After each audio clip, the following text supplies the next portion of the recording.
शेखावटी रो दुख दो ही बात रो, एक पानी को दूजो रोजगार को। और मैं पहले भी कहा, आज भी कह रहा हूँ, इन शेखावाटी वालों को पानी में ही पिलाऊंगा। आपको चिंता मत करिए, पानी आएगा, पानी आएगा।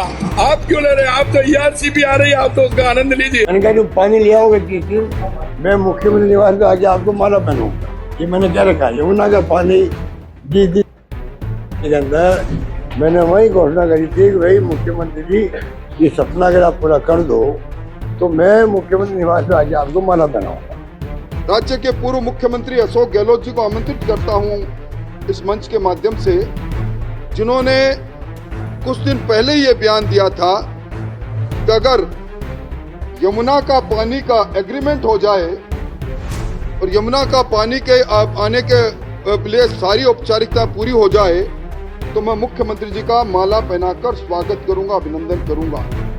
तो मैं अशोक गहलोत जी को भी कहना चाहूंगा कि उनको आना चाहिए, अभिनंदन करना चाहिए, क्योंकि ये तो एक राज्य के सबसे बड़े हिस्से की तस्वीर बदलने का काम हुआ है।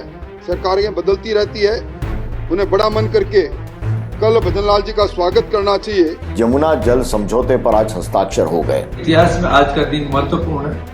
जिस तरह से जब से राजस्थान के अंदर भजन लाल जी की सरकार बनी, इन्होंने जल जो राजस्थान के लिए महत्वपूर्ण बिंदु है, इसके ऊपर ऐतिहासिक काम किया है। चाहे राम जल सेतु का काम हो, चाहे यमुना के लिए जो वर्षों से 32 वर्षों से जो देश के यशस्वी पूर्व उपराष्ट्रपति और हमारे यहाँ के राजस्थान के मुख्यमंत्री, जो राजस्थान के माँ स्तंभ थे, स्वर्गीय भैरव सिंह शेखावत, जिनकी इच्छा थी कि मैं शेखावटी की धरती पर यमुना का पानी लेके आऊँ।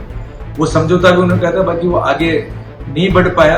कांग्रेस की इच्छा शक्ति नहीं थी कि आगे बढ़े। बाकी जब से डबल इंजन की सरकार बनी, हमारे मुख्यमंत्री रेगुलर प्रयास करते रहे। आज वो पल हमारे यहाँ पे उतर गया। आज देश के यशस्वी गृह मंत्री आदरणीय अमित शाह जी के नेतृत्व में उनके सामने हमारे जल शक्ति मंत्री CR पाटिल साहब और हमारे दोनों मुख्यमंत्री आदरणीय भजन लाल जी और नायब सैनी जी हरियाणा, दोनों मिलकर आज जो समझौता किया, उसके आने वाली ये पीढ़ियां याद रखेगी। इससे लगभग 1,05,000 से ज्यादा हेक्टेयर तो हमारे सिंचित होगा और तीनों जिलों के अंदर सीकर, झुंझुनू और चूरू के अंदर पीने के पानी की प्रचुर मात्रा में सप्लाई होगी। ये एक बहुत बड़ा ऐतिहासिक दिन है। इसको राजस्थान की जनता जिंदगी पर दोनों सरकारें, आदरणीय भजन लाल जी और देश के यशस्वी प्रधानमंत्री गृह मंत्री जी का सबको धन्यवाद। इस शेखावटी की नई तकदीर लिखने वाली कहानी भी साबित हो सकती है। दोस्तों नमस्कार, एडिटर्स टेक में आपका स्वागत है। मैं हूं विशाल सूर्यकांत। पानी बिन सब सून। राजस्थान के लोगों ने इस कहावत को न सिर्फ सुना है, बल्कि पीढ़ियों से इसी कहावत को सुनते हुए अपना जीवन बसर कर रहे हैं। खासकर शेखावटी के लोगों में। यहाँ के लोग अक्सर कहते हैं कि शेखावटी रो दुख दो ही बात रो, एक पानी को दूजो रोजगार को। यानी इस इलाके की सबसे बड़ी परेशानी हमेशा पानी और रोजगार रही है। गर्मियों में चूरू, सीकर, झुंझुनू के कई गांवों में पानी का संकट ऐसा होता है कि सुबह उठते ही सबसे पहले लोग यही सोचते हैं कि आज पानी कब आएगा, कहीं टैंकर से आएगा या नहीं। कई जगह तो ऐसे हालात हैं कि घड़े खाली रहते हैं, आंखें रास्ता ताकती रहती हैं कि आखिर कब पानी आएगा इन घड़ों में। लेकिन अब शेखावटी के लोगों के लिए एक उम्मीद की बड़ी किरण दिखाई दे रही है। हुआ क्या है? हुआ यह है कि करीब 32 साल से अटकी यमुना जल परियोजना आखिरकार आगे बढ़ती नजर आ रही है। दिल्ली में राजस्थान और हरियाणा के बीच यमुना जल समझौते पर आज हस्ताक्षर हो गए। राजस्थान सरकार का दावा है कि यह समझौता राजस्थान की जल सुरक्षा के लिए एक नया अध्याय साबित होगा। दोस्तों शुरू से समझते हैं आखिर पूरा मामला है क्या और कैसे इस समझौते का लाभ राजस्थान को मिलेगा और क्यों शेखावटी की हम बात कर रहे हैं। सरल भाषा में समझें तो राजस्थान को यमुना नदी का पानी मिलेगा, उसमें राजस्थान का अपना हिस्सा है, उसका उस पानी मिलना है।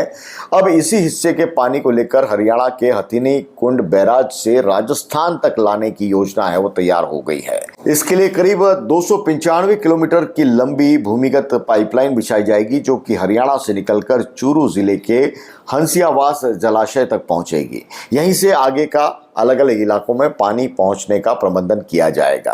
राजस्थान सरकार को इस परियोजना के जरिए 577 MCM पानी मिलेगा। सरकार का यह दावा है कि इससे सबसे ज्यादा फायदा शेखावटी क्षेत्र को होगा। 32 साल का इंतजार है दोस्तों, और क्यों हम ऐसा कह रहे हैं ये भी आपको बता दें, क्योंकि ये कोई नई परियोजना नहीं है।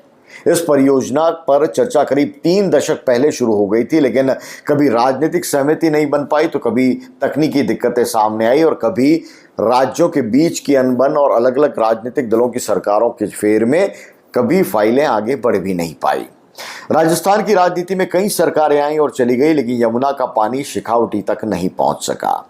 शेखावटी में कहावत है कि जिनरी किस्मत जागे उनरे देर भले लागे, यानी जिसकी किस्मत जागती है उसे देर भले ही लग जाए लेकिन मंजिल मिल ही जाती है। अब सरकार का यह दावा है कि शेखावटी की किस्मत भी बदलने वाली है। दिल्ली में हुए इस समझौते के दौरान केंद्रीय गृह मंत्री अमित शाह, केंद्रीय जल शक्ति मंत्री CR पाटिल, राजस्थान के मुख्यमंत्री भजनलाल शर्मा और हरियाणा के मुख्यमंत्री नायाब सिंह सैनी मौजूद रहे। अब बात करेंगे दोस्तों, राजस्थान में शेखावटी की बात क्यों हो रही है, आखिर शेखावटी को इतनी जरूरत क्यों है इस पानी की। दरअसल दोस्तों, शेखावटी का बड़ा हिस्सा भूजल संकट से जूझ रहा है दशकों से, और कई इलाकों में भूजल बहुत खारा है। कहीं फ्लोराइड की समस्या है तो कहीं पानी का स्तर लगातार नीचे जा रहा है। चूरू जिले के कई गांवों में लोग आज भी पानी की एक एक बूंद का इस्तेमाल बचाकर करते हैं। गांव में अक्सर बुजुर्ग कहते हुए मिल जाएंगे, पानी रो मोल उड़ जाने जी को घड़ो रोज खाली रहवे, यानी पानी की कीमत वही समझ सकता है जिसका घड़ा रोज खाली रह जाता है। गर्मी के दिनों में टैंकरों पर निर्भरता बढ़ जाती है और कई बार महिलाओं को दूर दूर तक पानी भरने जाना पड़ता है। इसलिए दोस्तों, जब राजस्थान की बात होती है तो उन महिलाओं के विजुअल्स हैं वो अक्सर टीवी स्क्रीन पर आते हैं, जो सर पर घड़ा लेकर मीलों दूर चलती आती हैं रेतीले धोरों के बीच में। ये केवल फिल्मी कहानी या केवल वीडियो बनाने के लिए तस्वीरें नहीं हैं, ये राजस्थान में महिलाओं की ज़िंदगी का एक बहुत बड़ा सच है, ख़ास तौर से शेखावटी इलाके में। ऐसे में दोस्तों, अगर यमुना का पानी स्थायी रूप से इन शेखावटी पर पहुंचता है तो ये सिर्फ पानी नहीं बल्कि लोगों की ज़िंदगी बदलने वाला कदम साबित हो सकता है। ये योजना क्या है, परियोजना क्या है, इसके बारे में आपको बता दें। यह परियोजना करीब 34,102 करोड़ रुपए की है और इसमें राजस्थान की सबसे बड़ी इसको पेयजल परियोजनाओं में गिना जा रहा है। परियोजना के तहत 3.6 मीटर व्यास की अंडरग्राउंड बड़ी पाइपलाइन बिछाई जाएगी, जिसके साथ ही आधुनिक जल प्रबंधन प्रणाली तैयार होगी। आर्टिफिशियल जो लेक्स हैं वो बनाए जाएंगे, कृत्रिम जलाशय बनाई जाएंगी और निरीक्षण सड़कें भी बनाई जाएंगी ताकि लगातार मॉनिटरिंग होती रहे। सरकार का कहना है कि पूरी व्यवस्था नई तकनीक पर आधारित होगी ताकि पानी की बूंद बूंद बचाई जा सके, पानी की बर्बादी कम से कम हो। दोस्तों, क्या वाकई इससे राजस्थान को फायदा होगा? नहीं, अकेले राजस्थान को इसका फायदा नहीं मिलेगा दोस्तों, क्योंकि इस परियोजना का फायदा हरियाणा को भी मिलेगा। समझौते के तहत हरियाणा के भी 10 स्थानों पर पेयजल उपलब्ध कराने की व्यवस्था की जाएगी। यही वजह है कि समझौते को दोनों राज्यों के लिए फायदे का सौदा माना जा रहा है।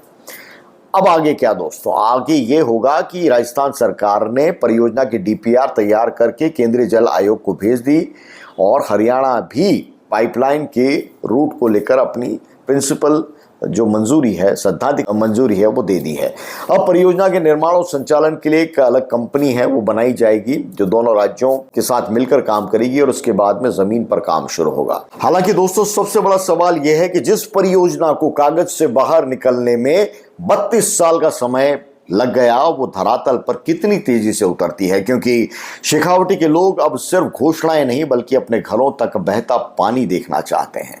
शेखावटी में कहावत है कि बाता सु पेट भरे कोनी, यानी सिर्फ बातों से काम नहीं चलता। अब लोगों को इस बात का इंतजार है कि पाइपलाइन कब बिछेगी और पानी आखिरकार कब पहुंचेगा शेखावटी के गांवों में, और ये कहा जाएगा कि अब प्यास की चिंता बीते ज़माने की बात हो गई है।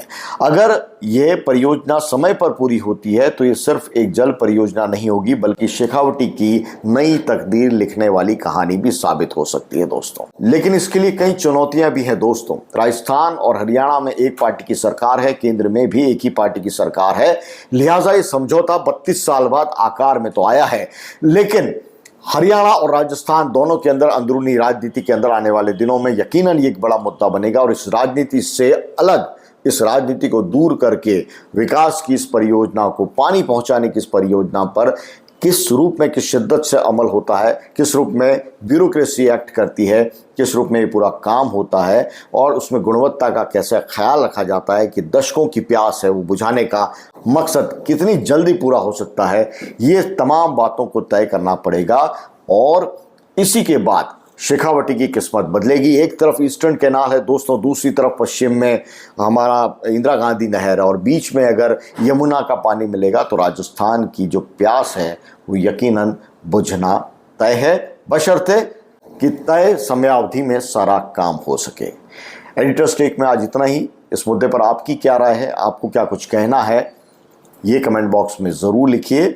सियासत अपनी जगह, लेकिन पानी का मुद्दा अपनी जगह। शेखावटी की प्यास हर हाल में बुझनी चाहिए। ये केवल शेखावटी के लोगों की नहीं बल्कि पूरे राजस्थान की आवाज़ है दोस्तों। नमस्कार।